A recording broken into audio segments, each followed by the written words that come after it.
There's a hadith of the Prophet ﷺ, it's an authentic narration in the book of Tabarani, where the Prophet ﷺ is narrated to have said, أَوَّلُ مَا يُحَاسَبُ عَلَيْهِ الْعَبْدُ يَوْمَ الْقِيَامَةِ الصَّلَاةِ. The very first thing, the very first thing that the slave will be held accountable for on the day of resurrection is the salah, is the prayer.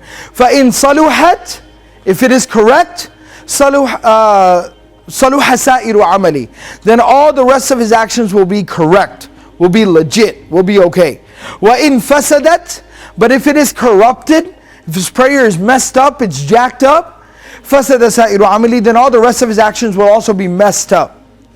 Alright? So the Prophet ﷺ is essentially telling us what? Prayer is the foundation. Prayer is the basis. It's what everything else builds on. Now let's take a look at the Quran. The Prophet ﷺ is basically summarizing for us what the Quran presents to us in a very powerful manner. قَدْ أَفْلَحَ الْمُؤْمِنُونَ. Most definitely success has been achieved by the believers. Alright, what are their qualities? Who are these believers? Please define. الَّذِينَ هُمْ فِي صَلَاتِهِمْ khashi'un. They are those people that in their prayers, they have a lot of quality. They have khushu'. We're still calling khushu' quality. We're almost there. وَالَّذِينَ هُمْ عَنِ اللَّغْوِ مُعْرِضُونَ. They are those people that they constantly avoid indulging into useless things. They don't waste their time. وَالَّذِينَ هُمْ لِلزَّكَاةِ فَاعِلُونَ. They are those people who constantly are either giving charity or purifying themselves. They take the initiative in terms of purifying themselves. وَالَّذِينَ هُمْ لِفُرُوجِهِمْ حَافِظُونَ. They are those people who constantly safeguard their chastity, their modesty, their decency. Alright? إِلَّا عَلَىٰ أَزْوَاجِهِمْ أَوْ مَا مَلَكَتْ أَيْمَانُهُمْ فَإِنَّهُمْ غَيْرُ مَلُومِينَ. Of course, except in the case of their wives or what the right hand possesses, then in that case they're not to be blamed.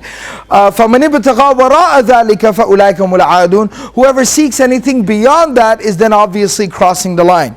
Alright. وَالَّذِينَ هُمْ لِأَمَانَاتِهِمْ وَعَهْدِهِمْ رَاعُونَ. They are those people who constantly watch over, they are diligent and they're careful about the word that they've given, the promises they've made, and the trust that has been given to them. Alright? وَالَّذِينَ هُمْ عَلَىٰ صَلَوَاتِهِمْ يُحَافِظُونَ. They are those people who constantly watch the timings of the prayers and mind the timings of the prayers. أُولَٰئِكَ هُمُ الْوَارِثُونَ. Those are the people, they will inherit. What will they inherit? الَّذِينَ يَرِثُونَ الْفِرْدَوْسِ. They will inherit the gardens of paradise, the highest stages of paradise, Al-Firdaus. Hum fiha khalidun. They'll be therein for all of eternity. Very beautiful, powerful passage. Now, the question I want to ask you guys is, do these people sound like a great group of people? Do they have great qualities? And do things work out for them at the very end? Obviously, yes, they do. Alright? Sequence is very important in Quran. In a passage like this, sequence is very important. They have a lot of good qualities and things work out for them in the end. But where does everything start? What's the very first quality Allah mentions for them? Salah.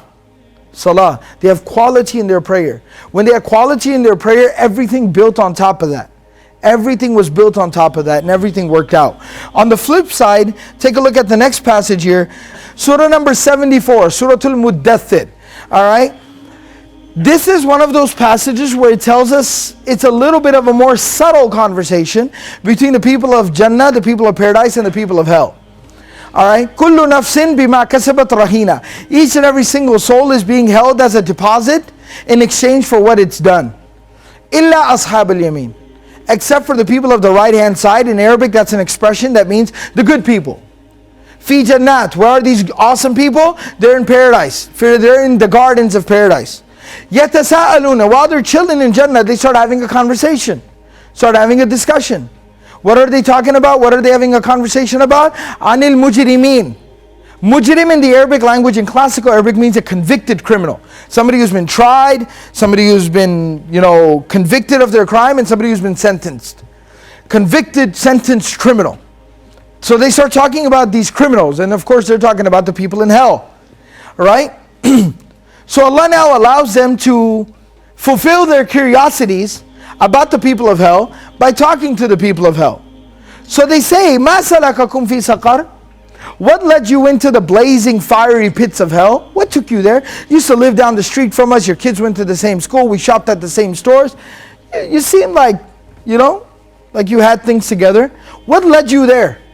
So now these people from beyond, right? After everything is said and done, these people are explaining to us, these people are telling us exactly what went wrong with them. I would pay attention to this. I would pay attention to this. These people are in hell and they're telling us how they got in hell. I would listen. So they say, قالوا, they say, لم نكن من المصلين. We were not from those people who pray regularly. Now that's a very interesting construction. It doesn't say لم نكن نصلي. It doesn't say we didn't used to pray. No. It says we were not from those people who prayed regularly. Meaning, Fajr today, not so much tomorrow, maybe Dhuhr, see about Asr, got some Maghrib, went to sleep before Isha, right? We weren't from those people who prayed regularly. Okay, that's one problem. Now what happens when you become lackadaisical in your prayer, in your salah? You start to crumble, you start to fall apart spiritually. Now cracks start to appear in other parts of your life. Now you have less motivation to do the good that you do, all the other types of good that you do. So وَلَمْ نَكُنْ نُطْعِمُ الْمِسْكِينَ. We didn't used to feed the poor. We didn't used to feed the poor. Right? So now we became lazy about all the other good social goods that we were doing, all the other good deeds that we were involved in. Now that I'm not praying and I'm not giving money in charity, what do I have in excess of? I have an excess of time and money. So I got to use it somehow. I got to kill it somewhere. I got to do something with it. So what do? وَكُنَّا نَخُوضُ مَعَ الْخَائِضِينَ. And we started indulging into useless things with other people who constantly indulge in useless things. That's it. Start rolling with the crew now. Right? Now when that starts happening, now you're living this complete life of decadence and apathy and, spiritual depravity. You're living this type of a life. Now, what happens from time to time? One of two things. Number one, you start to feel a little guilty at times. You look in the mirror and you don't like what you see. And you know what that is? That oftentimes that little feeling of, man, what am I doing with myself? What am I doing with my life? You know what that is? That's your iman clawing and scratching at the surface. Your iman has been buried alive, but it's gasping, it's breathing for air, and it's trying to claw back out. It's trying to claw back out. The second thing that happens in those situations is, if you're really lucky, if you're blessed by Allah, somebody comes along in your life and says, brother, sister, come on, why don't we go to the masjid? Like, come on, let's go to class. Like, what are you doing? Somebody comes along and just tries to give you a little boost, helps you out a little bit. Is there to support you spiritually. So, but what ends up happening oftentimes in those types of situations, people start to become defensive. People become defensive. No, I'm not a bad person. Or I'm not doing anything bad. Or no, don't tell me what to do. You don't know me. You don't know me. You can't tell me what to do. You don't know what I be doing in the rest of my time. Don't try to judge me. We become very defensive. And when we become defensive, we become very offensive to ourselves, to other people, and even to Allah. We behave very offensively. So what did these people say they did then? When they started to feel guilty and they got defensive, what did they do? وَكُنَّا نُكَذِّبُ بِيَوْمِ الدِّينِ. We started denying and refusing and rejecting the day of retribution. Then you start telling people, you know what? Why don't you go and live your fairy tale? Right? Why don't you go and prepare for the hereafter? Whatever that means. Right? I'm going to go have a good time. I'm going to deal with the here and the now.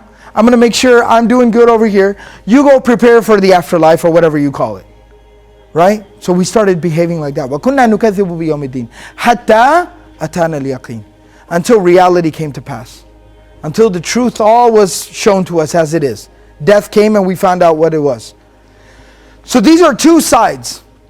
Good people, the very first thing was they had quality in their prayer. The bad people here, what's the very first thing that went wrong with them? Salah. We stopped praying regularly. That's the very first thing that fell apart in their lives. And then look, everything else crumbled. Everything else fell apart. And that's that basic, very simple analogy of a foundation. But we have to understand what that means.